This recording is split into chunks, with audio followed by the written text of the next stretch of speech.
नमस्ते सगळ्यांना, माझं नाव पूजा. मी गेल्या 8-9 महिन्यापासून स्विगी आणि झोमॅटोला क्लाउड किचन चालवते. मी जेव्हा क्लाउड किचन चालू करण्याचा विचार केला त्यावेळेस माझ्यापुढे खूप सारे प्रश्न होते. मी किचन चालू करण्यापूर्वी सेल्समध्ये जॉब केला होता, त्यामुळे मला हॉटेल उद्योगाबद्दल फारसं नॉलेज नव्हतं आणि क्लाउड किचन चालू करायचं म्हटलं की स्वयंपाकाबरोबरच इतर गोष्टींचंही नॉलेज असणं खूप गरजेचं असतं. या सर्व गोष्टींचा विचार केल्यानंतर मी सर्वप्रथम एक चेकलिस्ट बनवली आणि त्या चेकलिस्टमध्ये मी सर्व पॉईंट्स लिहून काढले.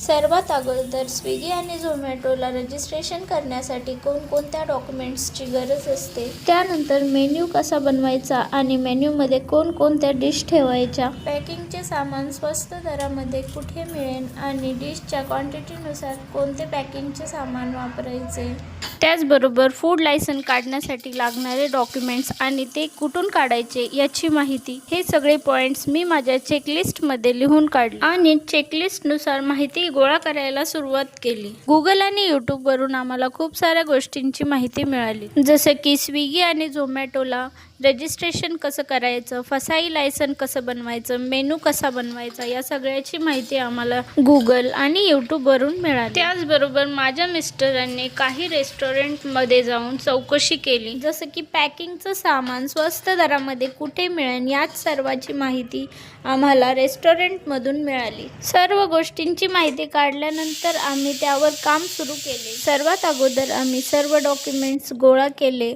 आणि त्यानंतर यूट्यूबचे काही व्हिडिओ बघून आम्ही फसाई लायसनसाठी अप्लाय केलं. फूड लायसनला अप्लाय केल्यानंतर आम्ही मेनू बनवायला सुरुवात केली. मेन्यूमध्ये कोणकोणत्या डिश ठेवायच्या, फूडची क्वांटिटी किती असली पाहिजे, क्वांटिटीनुसार त्याची काय प्राईज असली पाहिजे, या सगळ्याचा अभ्यास करून आम्ही मेन्यू तयार केला. मेन्यूमध्ये असलेल्या डिशनुसार आम्ही पॅकिंगसाठी लागणाऱ्या सर्व वस्तूंची एक लिस्ट तयार केली आणि थोड्या थोड्या क्वांटिटीमध्ये आम्ही त्या वस्तू आणल्या. फसाई लायसन बनवून आल्यानंतर आम्ही स्विगी आणि झोमॅटोला रजिस्ट्रेशन केलं. त्यानंतर प्रत्येक डिशचे फोटोशूट करून ते अपडेट करून आम्ही आमच्या क्लाउड किचनची जर्नी चालू केली.